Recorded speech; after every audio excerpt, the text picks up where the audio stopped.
Welcome. As part of the World Cinema Amsterdam Festival, this week we highlight a few of the WCA films here in the Balie. Today we bring to you 4 films from the WCA Festival, all of which are about migration in one way or another. The current situation in Afghanistan once again makes us realize the complexity of migration. Not being able to live where you belong, having to flee your home and not knowing where you will end up. This instills in us the realization that this is about human lives, about futures, not about numbers. So today we look at migration from 4 different perspectives. With world #1 former boxer and currently MMA fighter Germaine de Randamie, we investigate the freedom and emancipatory power that sport can offer. Welcome, Germaine. With writer and filmmaker Kaweh Modiri, we discuss what it is like to turn a horrible family history into a film and what it is like to be in a refugee center in great uncertainty, awaiting permission to stay or rejection. With filmmaker Chuko Esiri, live from Lagos, Nigeria, we discuss the imbalanced power relations being an inevitable part of the migration process, wanting to leave but turning out to be dependent on someone else. And we also discuss with him what it is like to work in the country where you were born but not raised. And last but not least, with artist Renzo Martens, we investigate when art becomes dubious art, crossing your own borders of sovereignty and autonomy to be able to cross the borders of your land. How far may an artist go to make his point? And when does art become activism? My name is Parvin Mirahimi. I'm a program editor at the Balie, and from wherever you are in the world at this moment, welcome.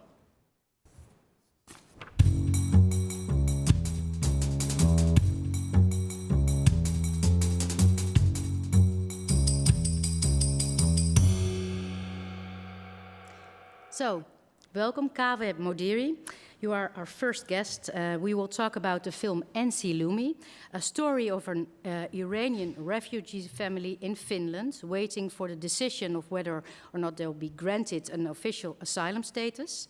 The story is loosely based on the childhood experiences of the director, Hamy Ramezan. Kaweh, when you were 6 years old, you fled Iran with both your parents, the country where you were born and where your sister Mitra was brutally murdered by the regime.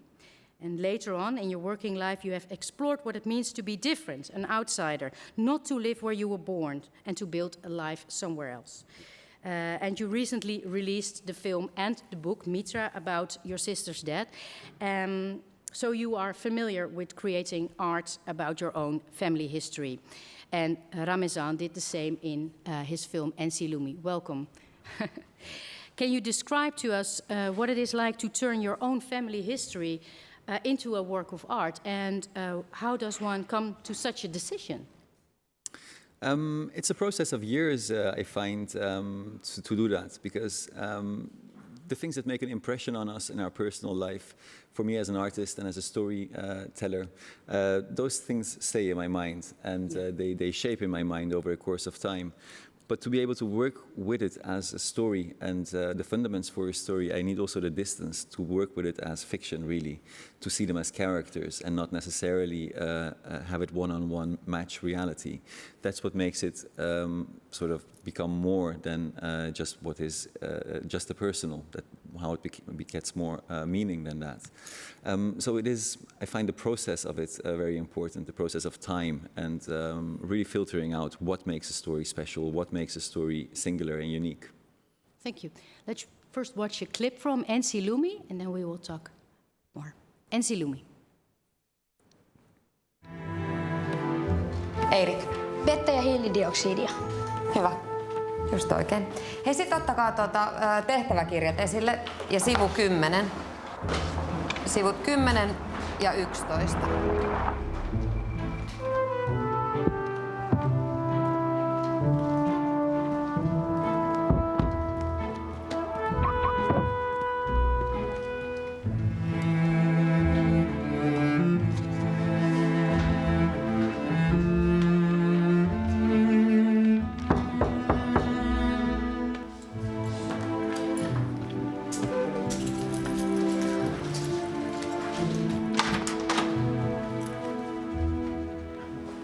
Tuu ihan just takas.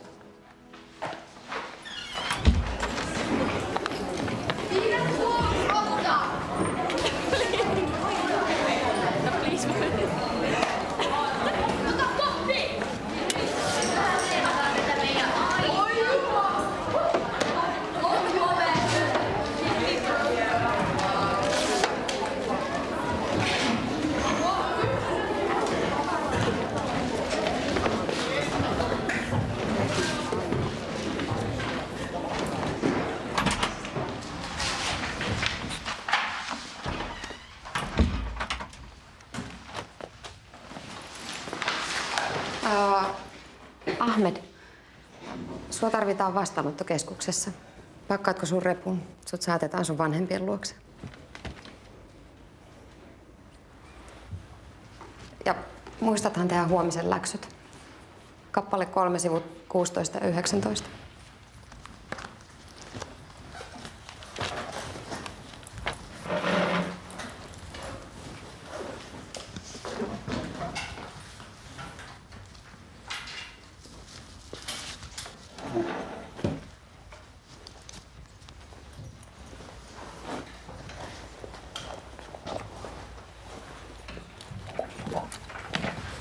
Huomiseen.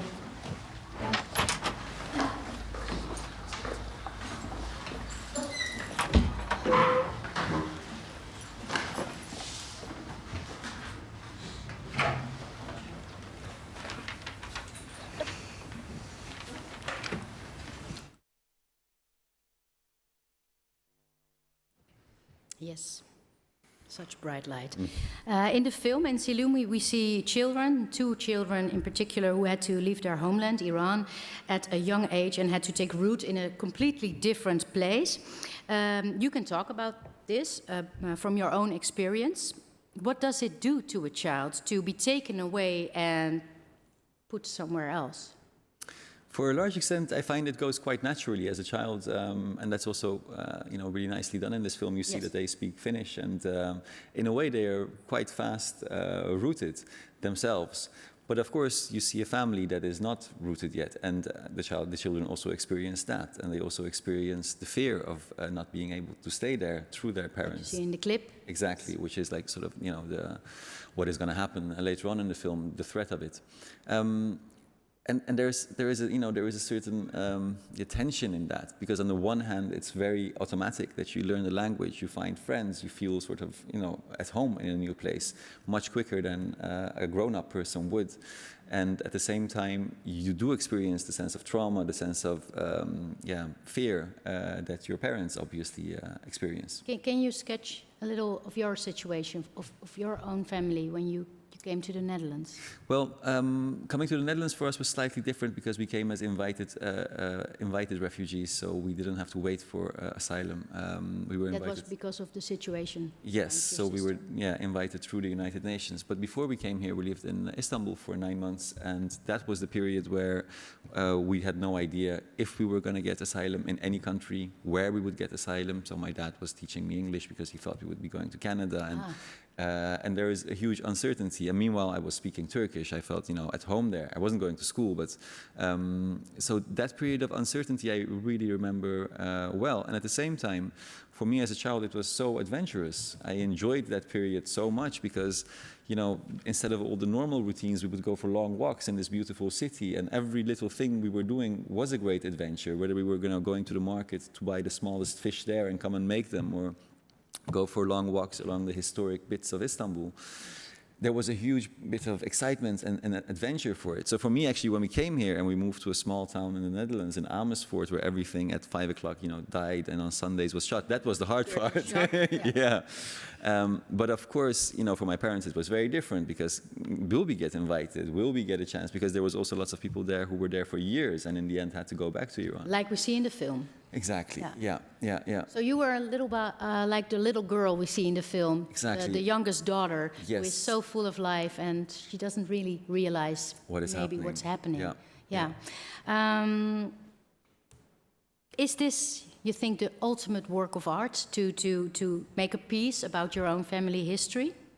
I don't know. No, it's not the ultimate work of art. I think every artist has his own drive, you know, has his own motivation to do. But for things. you, because your work for is me, auto. it is very much connected. Yeah. For me, the desire to make art comes from trying to find a way to give meaning to things that happened, to give, you know, to deal with that. So for me, yes, this is. Is this also healing? Can you get some closure out of it? In a way, because it gives control and power over something that I have no control and power over otherwise. You can restructure. Exactly. Yeah.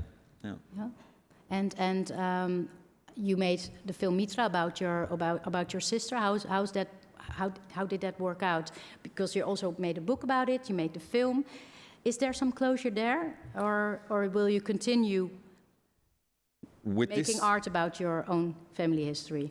In a way, I don't know. But I mean, my previous film was also very personal, but it was in a town in the north coast of Scotland, where I was following a group of alcoholics with huge traumas, with whom I recognized I had a very strong connection, because even though most of them had hardly ever left that small town, they were disconnected, and I recognized and felt close to that sense of disconnection. Being an outsider. Yes, yeah, and they were people who had always lived in this small town in the north coast of Scotland. So I don't know where I never know ahead where I will find something that touches me. It can be out of my own history, something that's happened to me, or I just recognize something in someone which feels familiar, and that triggers the work. But yes, in this case, my next film is also something personal. Yes, yes, yeah. From your own experience. Yeah. I think these stories need to be told from within, from migrants themselves as well. So it's important work you do. How did you like the film? Do you think it worked out well? The situation was sketched, outlined for us. Did you think it was realistic? I found it very touching. You really get the feeling of this family who is there and is trying to make the best of it, and who deals with a huge amount of uncertainty. It's quite sweetly told, and that fits also the perspective, you know, of these kids, and so it makes sense. Sugar-coated, maybe. A little bit, yes. You know, the family is always having fun and is always nice to each other, and I don't remember it like that anyway. Yeah, because when there is so much at stake, you know, that of course shows also in the way people behave to each other, how families interact. So I remember it less. Everyone having always attention for the kids. Everyone, you know, being so nice together. It's more explosive in my memory. But then again, the way this is told from the perspective of the children more, we stay close to the children, and that so I think it's very touching how the film is put together, especially, of course. Well, I'm not going to give away the end, but yeah. Less joyous, but from the perspective of the children, it was realistic. So, thank you, Kaweh. Please join the discussion. I would like to go to Chuko Esiri. Hi, look in that camera. Hi. We had some discussion here. Where are you at this moment? Are you in Lagos? Are you in London? I'm currently in London. London. So our technician Desmond was right. He said London. I thought you were in Lagos. So welcome, Chuko Esiri. In your wonderful first feature film, Eyimofe. Eyimofe. So we see the daily struggle of ordinary Nigerians to survive in the capital, Lagos, and the urge of leaving Nigeria and the difficulties it comes with that. You're making the film together with your brother Arie, your twin brother Arie, who cannot be with us today, but we are very happy that you are here, obviously. The film opens with a beautifully scene in which Mofe, a technician working in Lagos, tries to untangle cords and wires. A beautiful scene, but also symbolic of life in Nigeria? Yeah, the junction box is Nigeria. Or rather, the factory is Nigeria. And, you know, throughout the film, he's always asking for his superiors, the people that are supposed to be taking care of him or making his job easy. They're not, and they're cutting corners all over the place. And as a result, he struggles to do his job. He struggles to just basically exist. Yeah. But yeah, the factory, the factories are standard for the country. Yeah, the film is really about power relations, imbalanced power relations. You didn't grow up in Nigeria. Why did you choose to make a film there, the country of your birth? I did grow up in Nigeria. Oh, you did? Yeah. So sorry. Born, raised, my whole family's here. They shipped us off to boarding school at 7. So we were between England and Nigeria, but we were only here for education and, you know, holidays and the rest of it over there. So, you know, you're not wrong, but in a way, because for like formative years of your life, for about 10, 12 years, you're spending really 3 months of the year at home when you're on holiday. But yeah, I believe I grew up there. Yeah. So I'm sorry for that. But how did your family end up? But your family. No, sorry. I'm so sorry. But you did go back to Nigeria to make art there, to work there as a, well, after your studies in England or in London, and your brother also in New York, I guess. Yeah. Yes. So, lot of degrees. It's a typically African family thing. A lot of degrees in the family. So, okay. So yeah, 2 degrees in England, 1 degree in America. So we both went to film school in New York. Arie was at Columbia and I was at NYU, and we came back. But it was always we came into film through very different paths, despite being twins. But it was always working home, telling stories at home, writing films, writing Nigerian stories, making Nigerian films was always the goal. There was nothing else we wanted to do. There still is nothing else I want to do. That's interesting. Why was that always the goal? Well, I think part of it is, I mean, outside of just loving the medium, there's just a dearth of. I mean, I watched. You grow up. You watch a lot of films, and you don't see yourself in any of these films, and you don't see your sort of reality reflected. And I think for us, you know, African cinema or cinema in Africa there's a long history of stories being told by non-indigenous, and they tend to focus on the extremes. And I always say, well, if the world were to end today and an alien race could only access its history through its media, there'd be a big black hole on this continent, and specifically in Nigeria, in this country. But so all those reasons, I think those are all the intellectual reasons, but fundamentally, it's the place I know, it's the place I love, it's a place I want to tell stories in.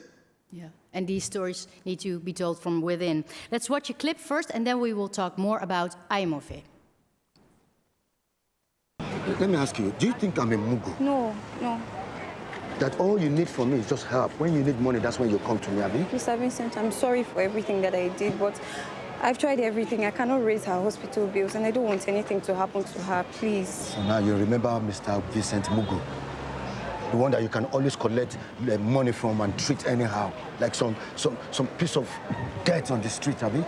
I'm sorry.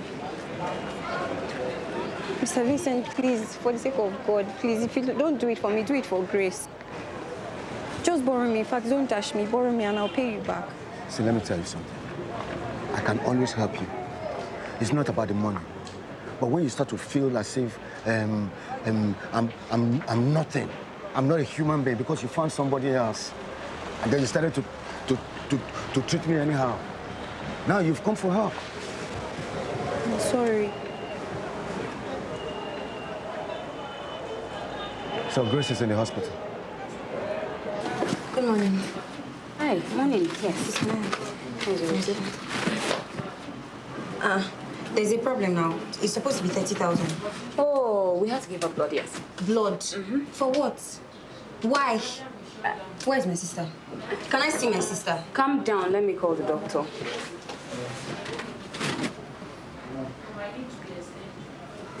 Good morning, Rosa. Doctor, why is Grace receiving blood now? Why is she collecting blood again? I was just here yesterday night. She was fine. Grace is fine, right? She's okay. She lost some blood, so we had to give her a transfusion. But she's better now. She's okay? She's okay. Okay. Can I see her? Not immediately. She's in recovery, but in a little while you should be able to see her. Okay.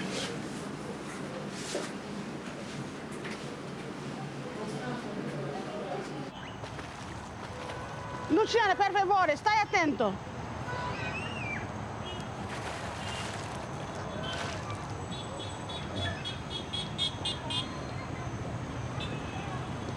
Good afternoon, ma.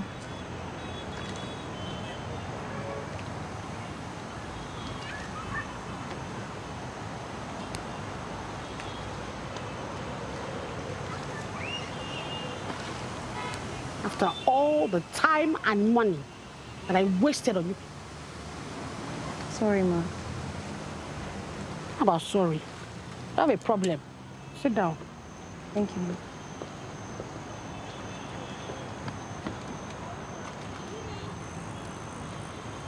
So, do you still want to travel? Yes, ma'am. Are you sure? Yes. Good. Because I want you to travel. You know I promised I would take care of you, and I like to keep my promises. But our agreement was that I would have your sister's baby in exchange for transport over there. But as it is, no baby. I've wasted so much money. I pay for your visas. I need to know that if you travel, that I will be paid back. Ma, I can't. I know. You work for me, I will take it out of your salary. What about my sister? She will work too. Or do you want to pay for her?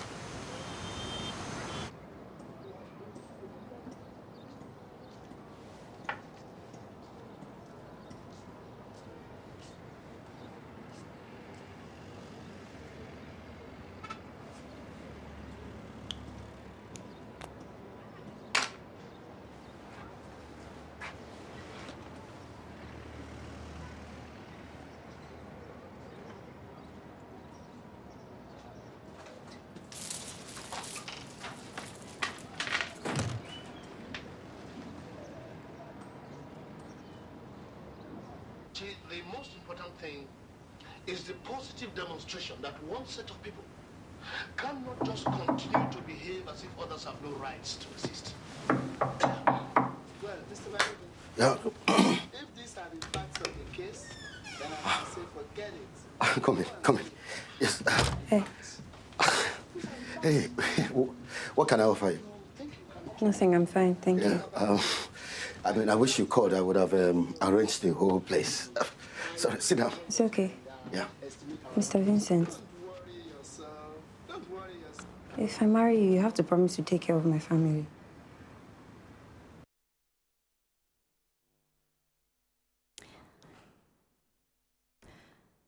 Yes, Chuko. In the clip, we see people that the people in your film need others to help them improve their situation, leave Nigeria.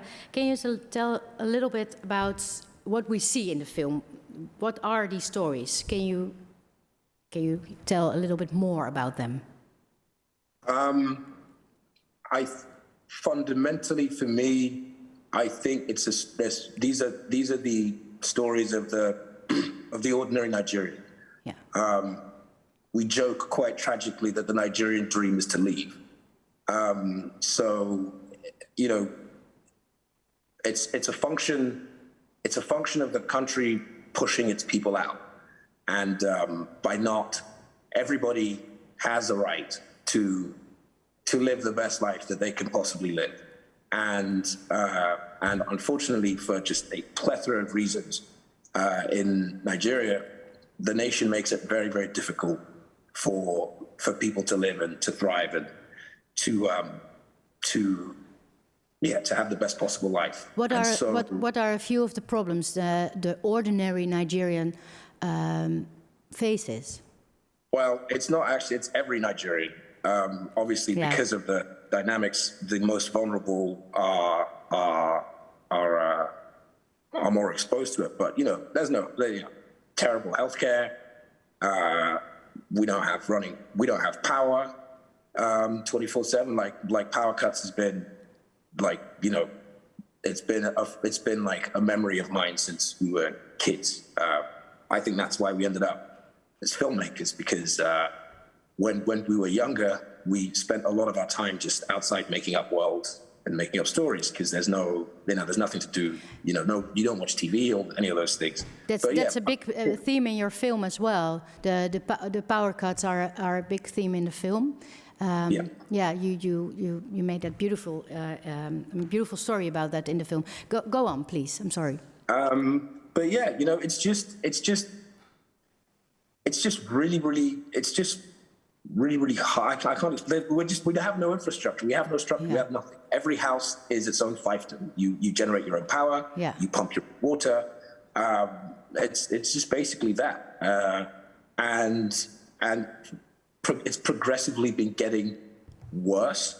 We're a democracy now. I think 19 years, but prior to that, we went through numerous military dictators. It was coup after coup after coup.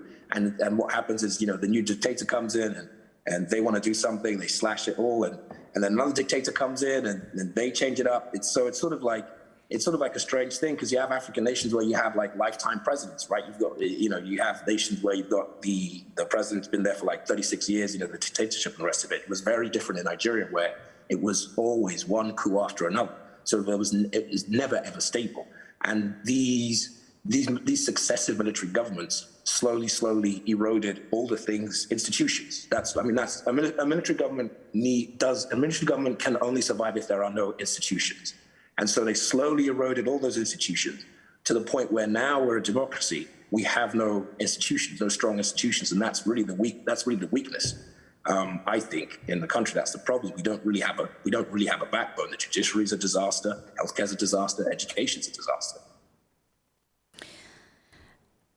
But your film, Eyimofe, never becomes gloomy or hopeless or sad even. It's very colorful, it's vibrant.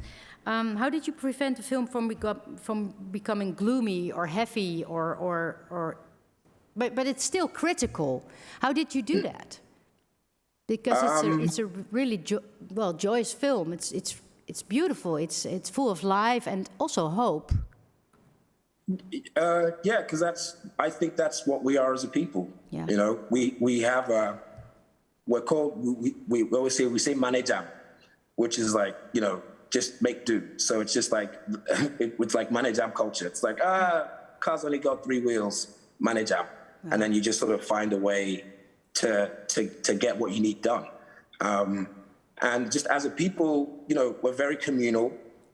So your point about always needing help from each other, from other people. As a society, it's a communal society. And it's, there were years and years and years, they used to have that study of like the happiest people in the world, and Nigeria was continuously like indexing at like #1, despite the fact everything was completely in tatters. But as a people, we just find a way, and that's kind of in the film, and you'll even see that in the way.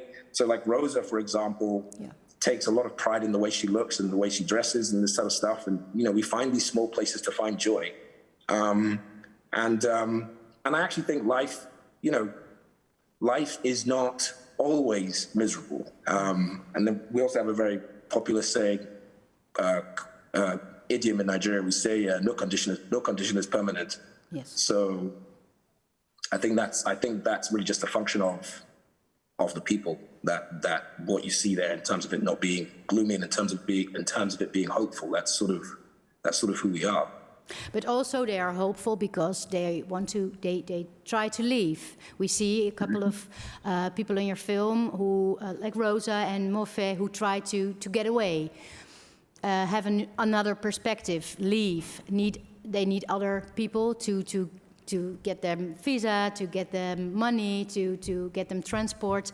So that's also a way of, having some perspective. And there are the ordinary people who cannot maybe leave Nigeria, but they still have some perspective. They still make something out of every day. Yeah, absolutely. But this everyone can. has a, What I mean is, it cannot continue like this. There has to be another way out than only to migrate, to leave the country. There has to change something within the country itself, of course. yeah, obviously, yeah, the nation has to change completely. Yeah. But there is also and it's part of why they don't migrate in the film, and it was something that we were very intentional about. There's also a bit of a fallacy of the promised land. Yes. On the other side, and a lot of people, they don't even consider what they're going to do or what's going to happen. They just want to go. Yes. I had an acquaintance of mine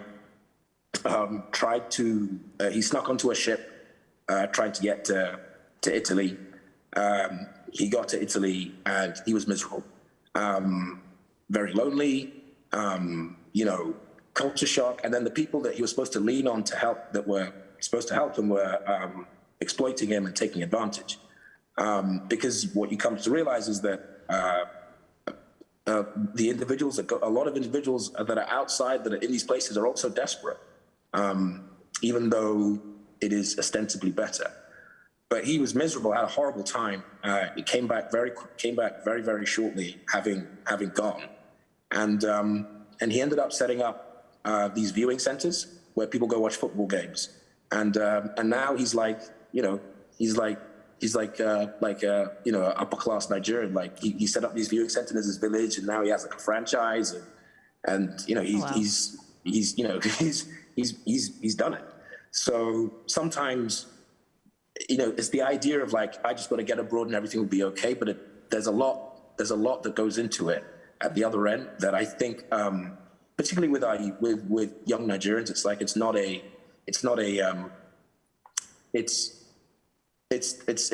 just an impression that I can go and, if I just get out, I can go and do that. And it's really, really expensive. Like traveling is, it's like getting the visas, getting the part, like the whole thing.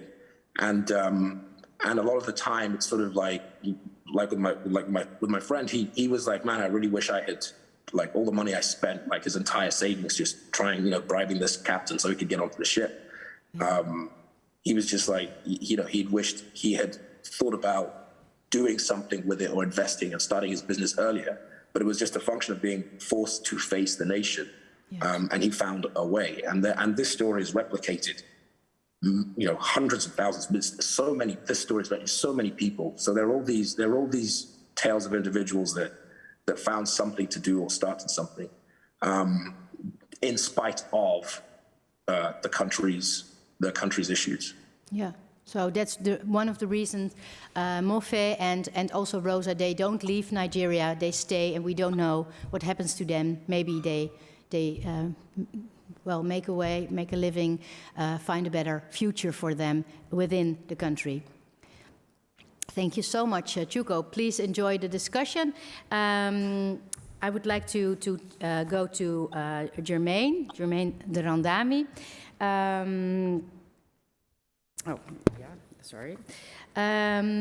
We are going to talk about the film Fighter by Jeró Yun, a film about a young woman, Gina, who has fled North Korea.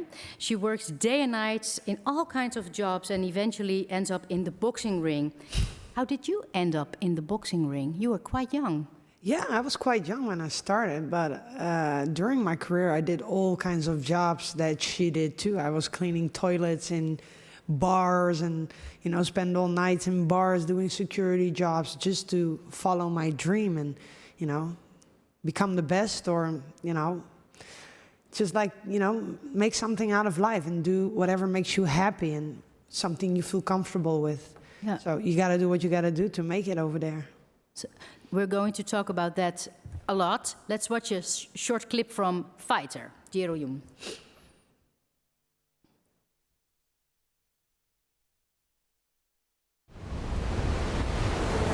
살다 보면 잘할 수 있습니다. 울어줘야 할 때가 있어. 예, 할 수 있습니다. 울어도 돼.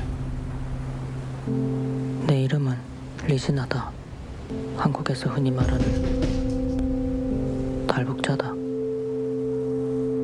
아버지는 한국에 언제 올 수 있을까? 그만 먹고 한국까지 왔으니 딴 거 필요 없고 돈 많이 벌라. 매번 연락처 필요하니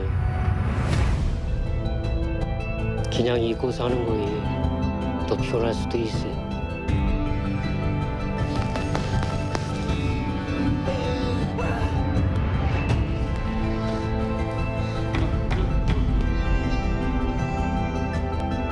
내 싸움은 아직 끝나지 않았다. 나는 계속 싸울 거다. 끝까지.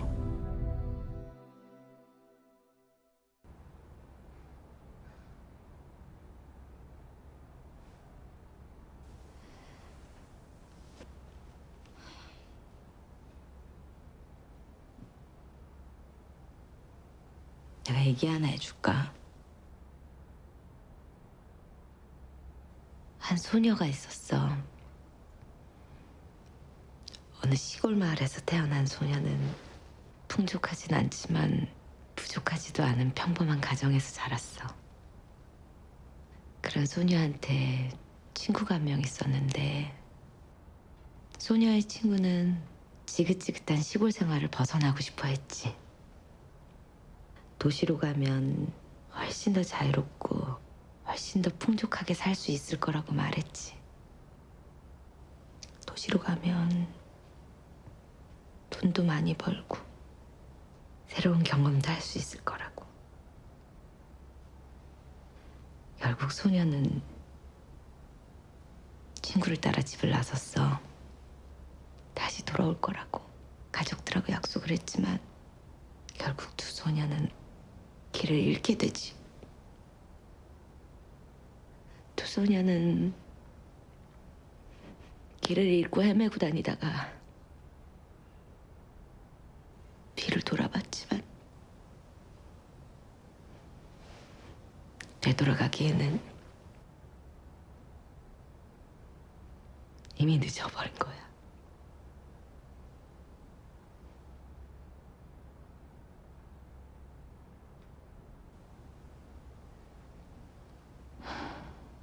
몇 달 뒤에 내 프로무대 데뷔전 치릅니다. 프로무대 첫 경기인데 시간이 되면 보러 오셔.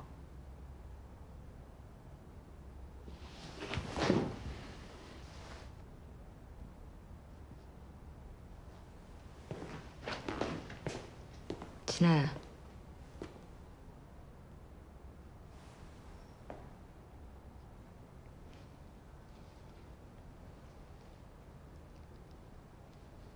보러 갈게.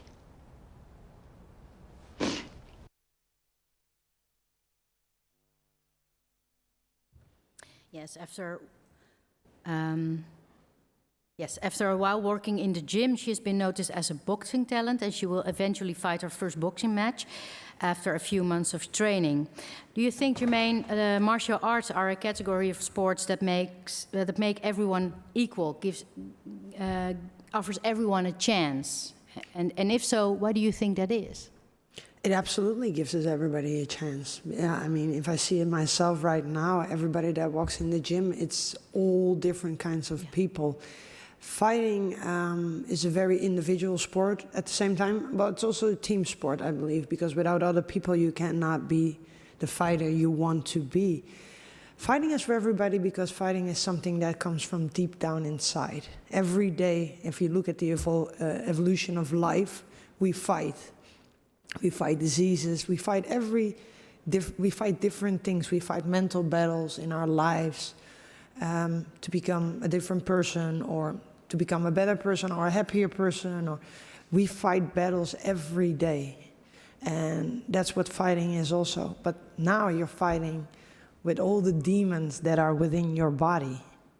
And who's stronger, the voices on your shoulder or the other voice, that fighter inside of you? We all fight. Some people fight a different fight. Some physically, some mentally, but we all fight. So it's for everybody. I absolutely believe that. So you don't need a particular education or school. You don't need you need your talent, your perseverance, your willpower, and a lot of training. Is that right, or is it put to simple? No, it's not. No, it's absolutely all those things together. But also at the same time, I've seen many fighters or many people come into the gym, and I believe in life in general, hard work beats talent every day. It's the circumstances we live in that make a fighter or make the difference. You have to fight under circumstances. Every circumstance is different. You have people that support you. You don't have people support you. You have this, in this movie, for example, this girl, she is a refugee from North Korea, goes to South Korea. She's all by herself. Her dad is still in North Korea. He sent her away. You go and make a better life. But she misses her dad. She wants her dad back. She's fighting to make money. Not only a better life for herself, but also a better life for her father. So, yeah. And like I said, in the beginning also she gets her ass kicked.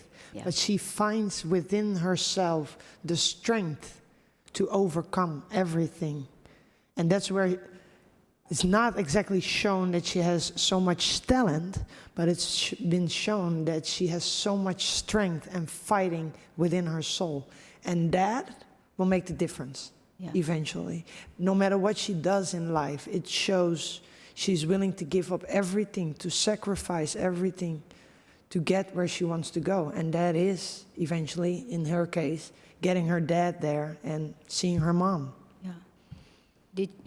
Totally different culture, different situation. Did you feel some similarities between you and Gina?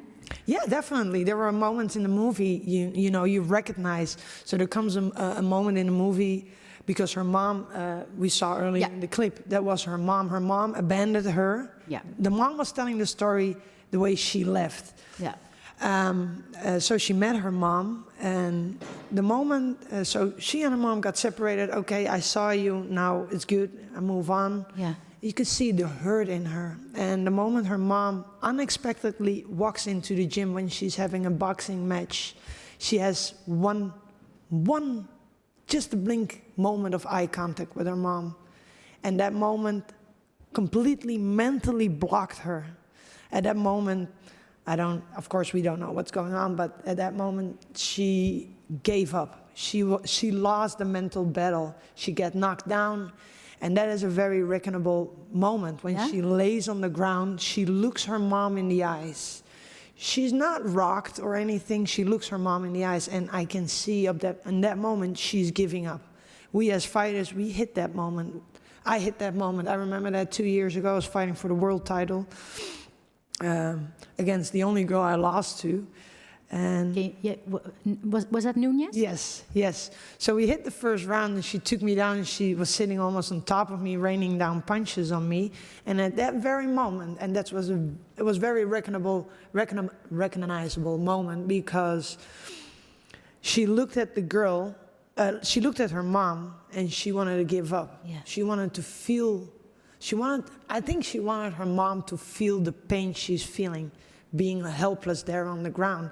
And at that, I recognized it because when I was in the fight, so my opponent was on top of me, she was raining down punches, and at one moment I was literally thinking, I don't want to do this anymore. This was during a fight when somebody was raining down punches on me, and I was like, I don't want to do this anymore. I don't feel like getting punched in the face at this moment. I'm done with this, you know?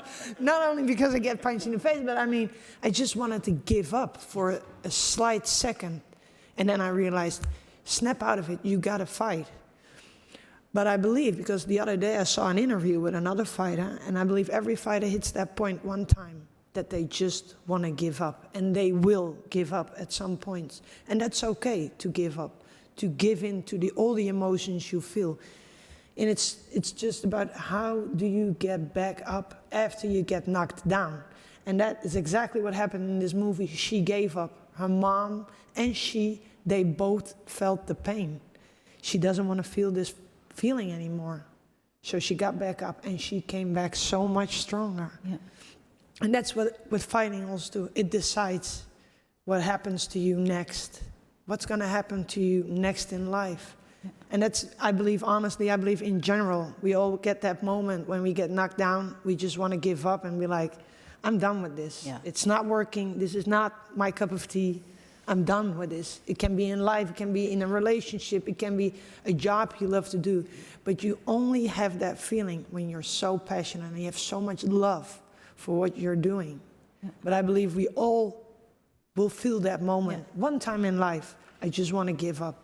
I'm not doing this anymore. Also, when you try to get away from your country. True. Yeah. In the world of martial arts, we see a striking number of migrants, people who literally, like we see in the film, fight their way out of a country or a situation. We talked about this a little before when we were in the cafe. Why do you think that is? Especially in martial arts, wrestling, boxing, MMA. It's fighting to survive. I believe fighting brings something out of a person that it will never be able to explain in words exactly what fighting does to a person. But I believe like North Korea, Iran, and Russia, there's just a bunch of options you have.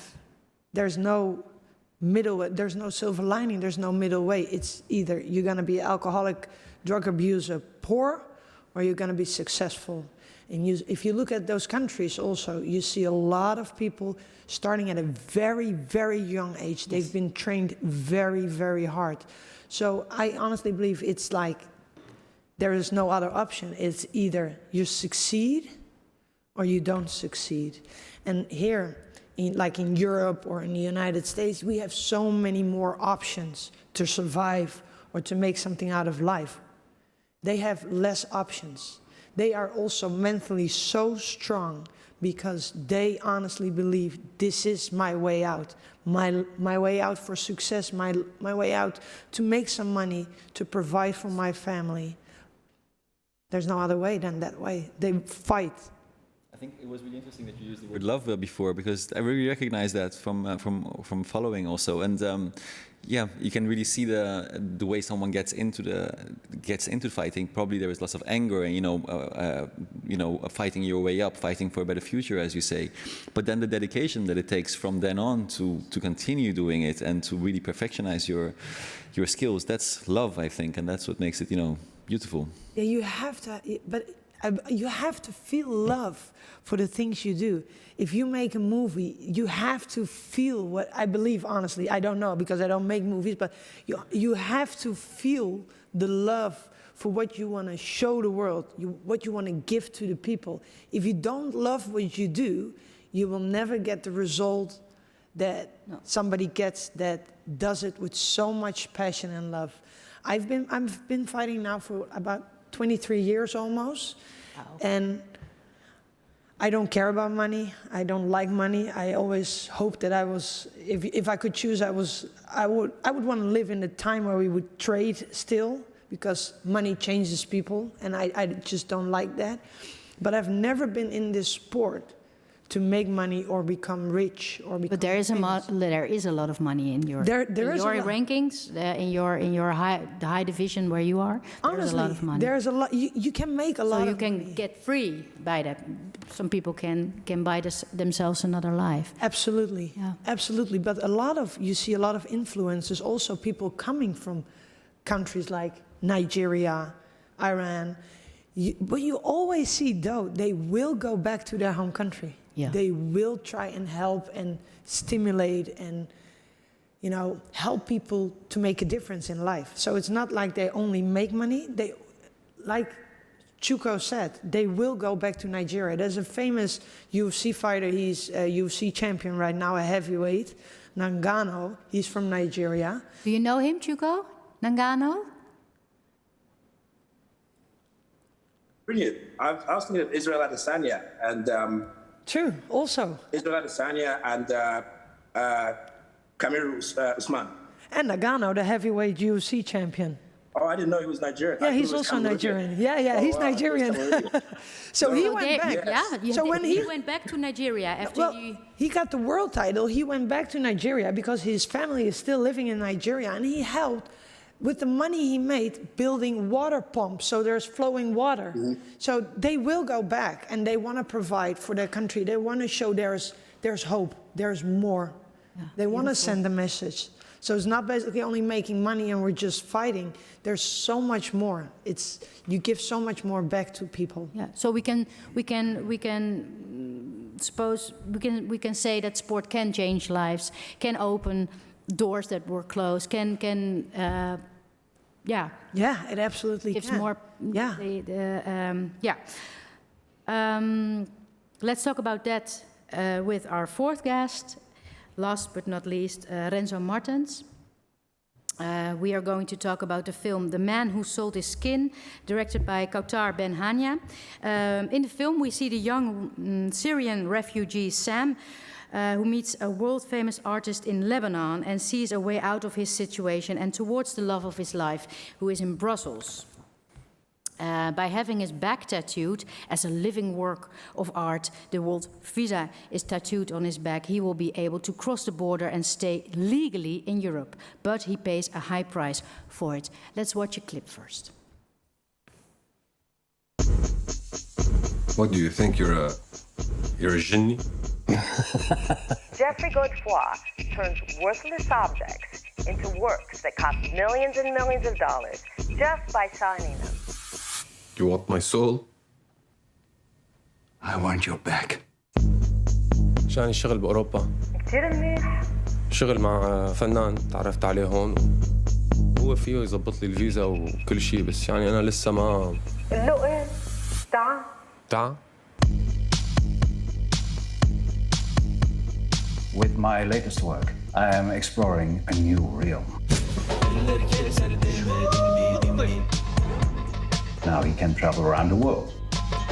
المهم بس كنت أقول لك إنه وصلت. This work of art bears the signature of the devil.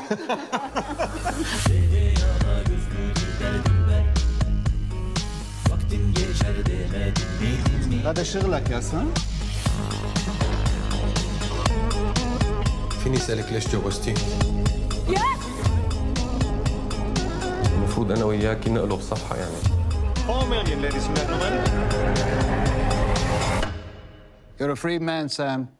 No, I'm a dead man. Where do you come from? Okay. I'm from Belgium, also kind of American. Then you're born on the right side of the road, huh? Well, I'm not complaining. My girlfriend is in Belgium. Is she? And why are you not with her then? Because I can't. Why can't you?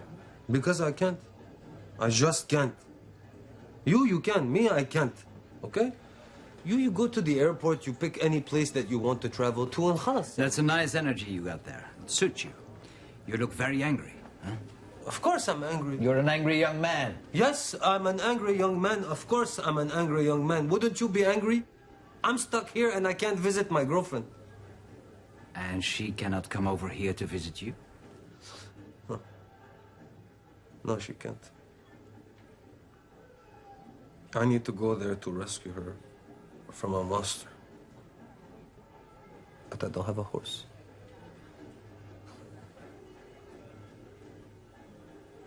Well, it's not a horse you need. It's more like a flying carpet. I can offer you one. Offer me what? The flying carpet to travel freely. What do you think? You're a genie? Well, sometimes I think I'm Mephistopheles. You want my soul?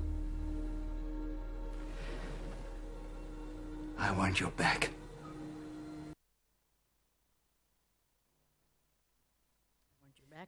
Filmmaker Kaouther Ben Hania wants to put the refugee problem on the agenda as well as raise questions about how to push the ethical boundaries in art. What do you think, Renzo Martens? Does that work out well in the film?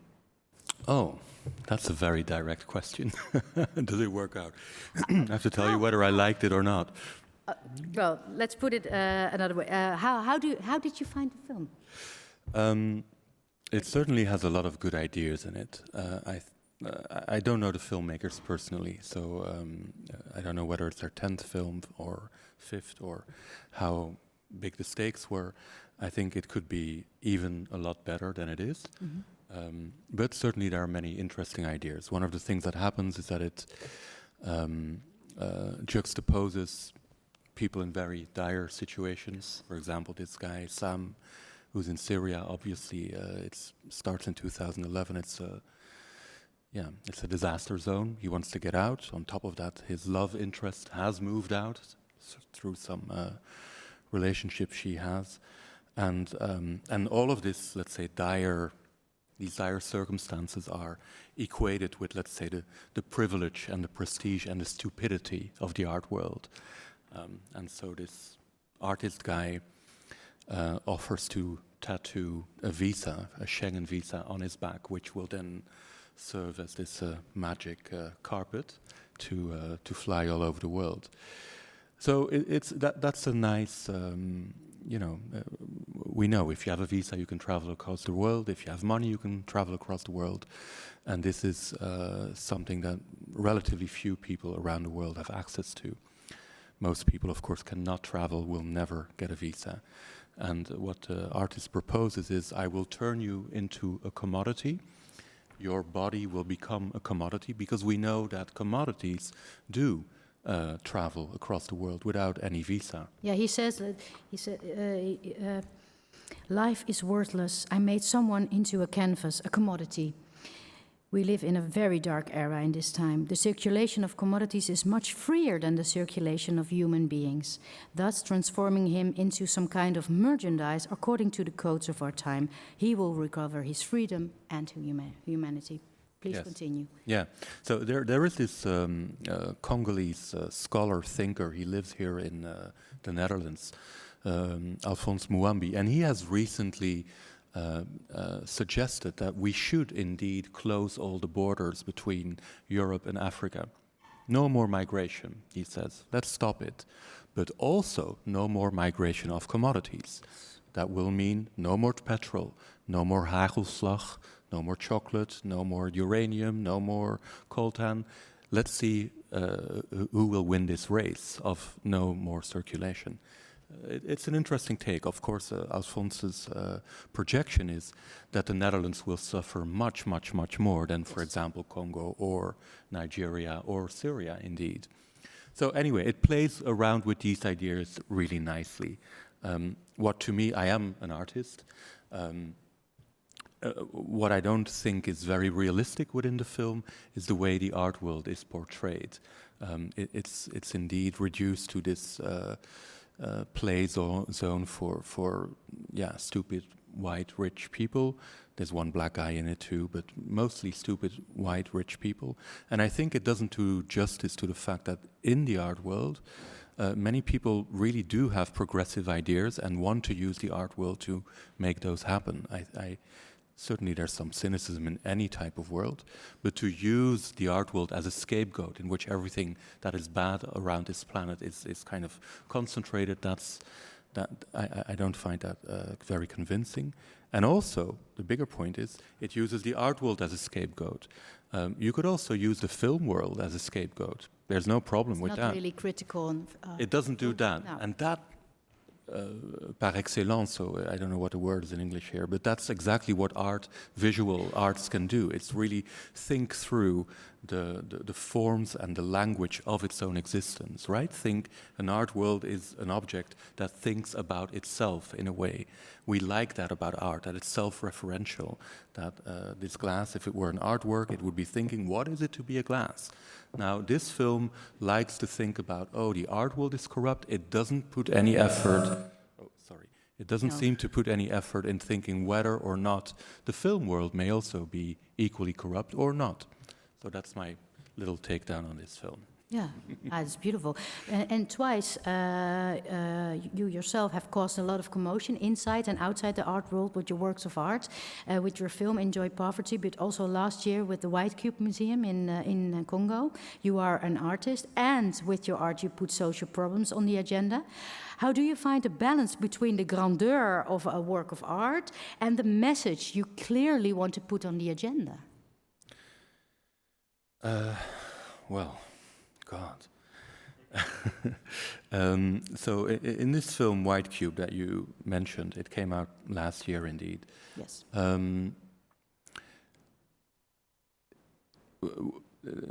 What you see in the film is that a community of plantation workers in Congo working for Unilever make zero money per month. A recent Human Rights Watch report shows that they make $8 a month if the workers are female, 18 if they are male, so obviously you cannot live off that. And yet they produce products that are consumed globally. They work for the global market. And yet the power imbalances are such that even if they contribute to the global economy, they get very, very little in return. So what we did in reality, so it's not a fiction film, it's a documentary film, if you will, is create a way to kind of bypass, circumvent these trade barriers. And like in the film, The Man Who Sold His Skin, we use the apparatus of the art world. So what a cooperative of former plantation workers does is make self-portraits, and these are in clay sculptures, and these have been then later reproduced in the very raw commodities that are shipped towards the world, the rest of the world, being cocoa and palm oil. So big sculptural self-portraits reproduced in products from the plantation. And they have been exhibited worldwide. They make money with it, and with the money they buy back their own land on which they replant the forest. So I think, yes, it uses the grandeur, if you will, of the art world, as happens in this film, which maybe I was too negative about it. It's a beautiful film. No, you're not negative at all. Oh, good, You're great. A bit critical, which is good. A bit critical, which is good. Yeah, not it's negative. It's a beautiful film, nevertheless. Yes. So, and there are some similarities, because we too, in this project in Congo, on the former Unilever plantation, we definitely use the privilege and the prestige and the power of the art world. But it's not a takedown of the art world, like, oh, it's a bad place. We actually make it work. A lot of art claims to be about equality, about creating opportunities for people, about more generosity, about sharing, and that's all good. These are things I do believe in, and we try to put it in practice so that the end result of such an art world is not simply a beautiful exhibition in a rich city where rich people can go see that exhibition. We want to make sure together, that is, we want to make sure that people who work on a plantation, in this case in Congo, can equally take benefits from the art world. And we put it into practice. So indeed, the message, if you will, and the grandeur of the artwork, they really come together and it becomes one. I really like that idea. But is there also a risk that the point you want to make will be overshadowed by the commotion or even outrage about it, like with your first film, Enjoy Poverty? Sure. Do you think that happened? Yeah, it certainly happened. That was a much more provocative film and a much more angry. Can you tell us a little, is there someone who doesn't know Enjoy Poverty? Or does? I don't know, it doesn't matter. Please tell us a little Sure, about that film is many years ago, so it was kind of, I was younger at the time. It came out in 2008. And yeah, that's really a tough cookie, that film. It exhibits how images of poverty are, at that point, in financial terms, Congo's biggest export product, more lucrative than coltan or gold or diamonds or any of the other things that are taken away from Congo. And like with all of these other products, very little of the benefits of that new resource go back to the people who provided it. In this case, people who allow themselves to be filmed and photographed by Western NGOs or by the journalism industry or by the film industry or by the art industry. Any industry that takes images. So it's really a film about image making, if you will. And then within the film, it's kind of a fatal strategy. I exhibit that even if you would be of the best intentions, even if you would think like, oh, let's share this new resource that is images of poverty, even then it would probably fail, and so it does fail. So in the end, you have watched a film for 90 minutes in which everything fails. Yeah, so that was a very disconcerting film.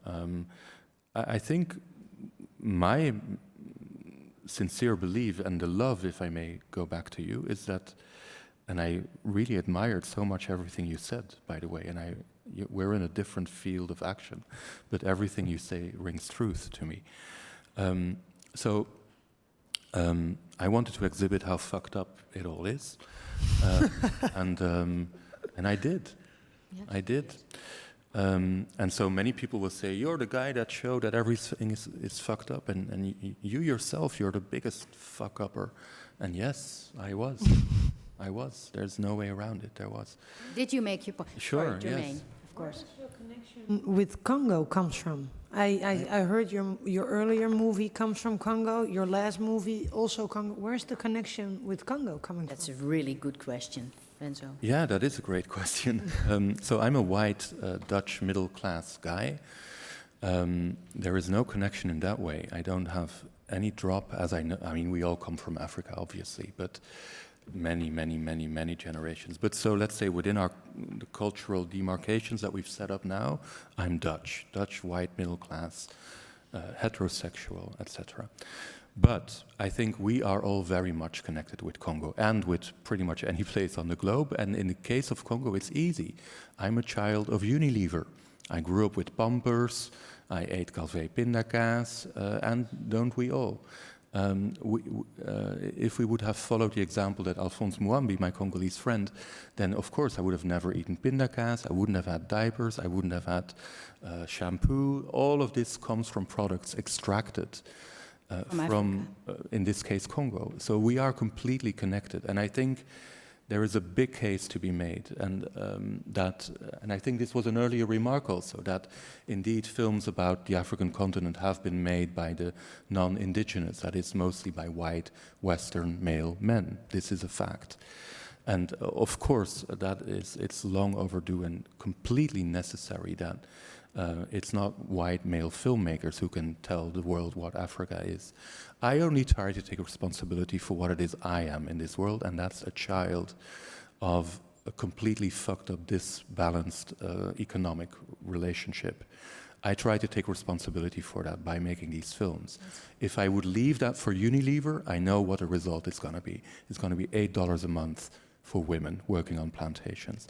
So I try to bypass it, and so now there's like 300 people living on a part of land that they have bought back from Unilever with money that they make through making art, their stories, and I just try to like connect a few things, and yeah, even that is, of course, is a position of privilege and power. I agree with that, and it comes with my whiteness. That's why I can pull it off, for a part at least. But I think it's the least I should and can do. Yeah. Isn't it a difficult thing to balance, indeed? Because in Enjoy Poverty, for example, I mean, you exemplified the fuck, being the fuck up and the failure of it. But that is also what makes it, a really interesting documentary. Because, as an artist, the work is not depending on whether your social project succeeds or not, because the work of art stands on its own. And I can understand that your social desires, when they take the overhand, it has a total different thing. It has a different goal to it, and success or failure is a very different thing about it. So I can imagine it being difficult to balance it out. What guides you more, the artwork or the social result of it? Exactly. Oh, God. So many different questions. Yeah, many great questions. Sunday afternoon. Yeah, Sunday afternoon. I was just on the campsite with my kids, you know, like doing the swing, and that's a fight too. But yeah. True. True. Sure. I mean, of course, a very great question. Yeah, what's the balance? I think in this, let's say, more radical film that was Enjoy Poverty,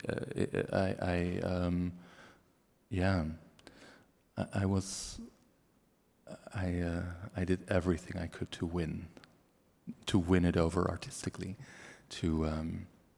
It was a very difficult film to make. But I recognized there was vanity in it too, even in the idea that the art world could be separated from its moral, economic, social circumstances. There is an element of vanity in that, I believe. You know, that would make me into the artist. I have these great ideas, and you know, people can clap or be angry. I wasn't willing to pay that price anymore. And I don't want other people to pay the price for it either. I think it's really worthwhile that we kind of build a communal art existence somehow, in which art can be part of real life, not this thing outside of it that comments on life, which is good too. I believe in that. It's good too, but it's much more fulfilling for me now that there are a bunch of kids. It's still very small, but maybe it's an example. A bunch of kids in Lusanga, formerly Leverville. They see their parents work on sculptures in the morning. They work in the fields in the afternoon. In the evening, they discuss art and social critique and study Marx. And in the morning, they start making sculptures again. The kids see that, and you know, they can aspire to, you know, living a fulfilled life in many, many ways. You know, I think that's so much more worthwhile than making one singular fantastic artwork. Today we have talked about unequal relations and power relations, and we are talking about migration, migrants, people who want to flee the country. So I ask to all four of you, you too, Chuko, is art a way out of misery? Who wants to go first? Is art a way out of misery? Can art be a way out of misery? I think yes. Yeah. I mean, when you say misery and when you say a way out, I get what specifically do you mean? I can speak about my personal example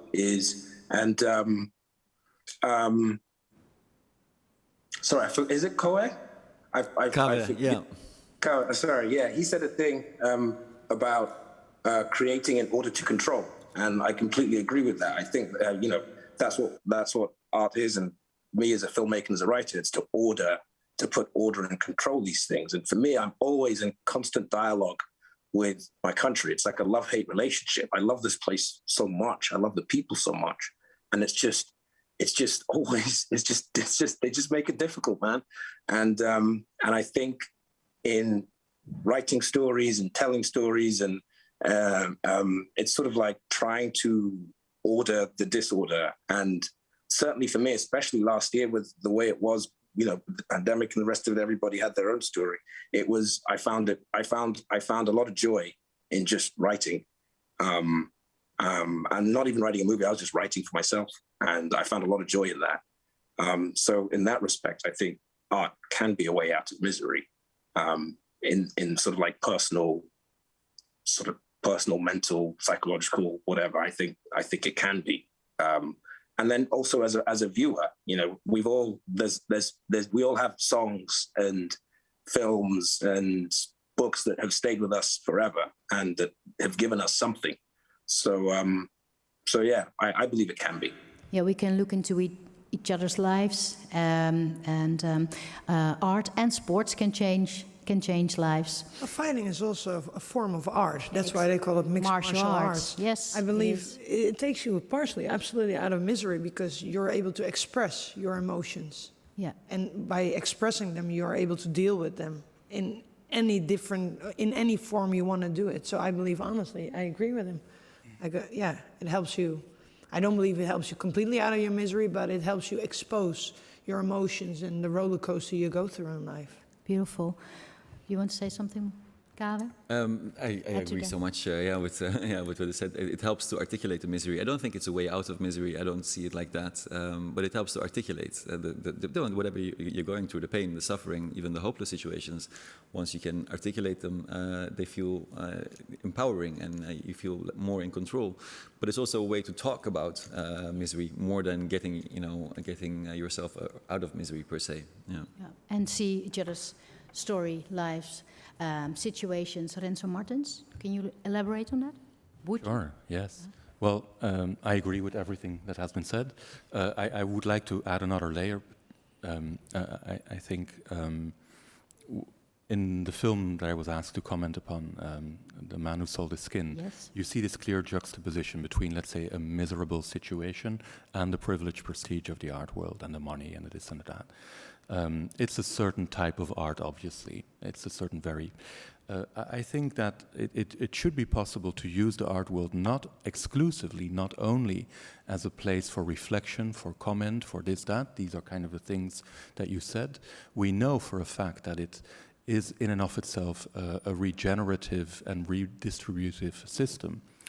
Not only of ideas, but also of creating narratives, of even exchanging,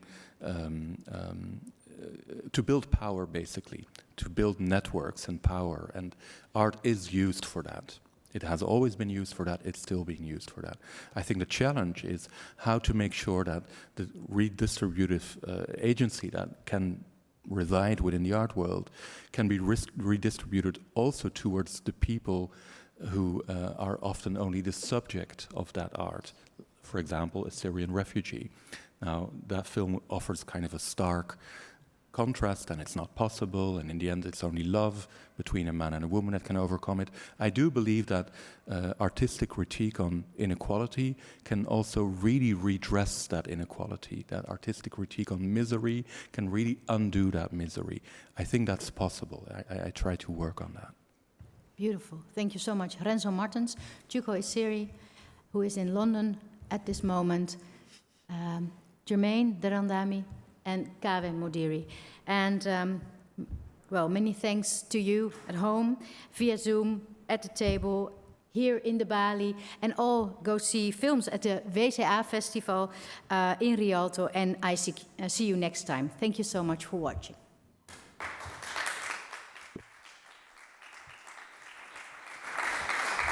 Arie Chuko.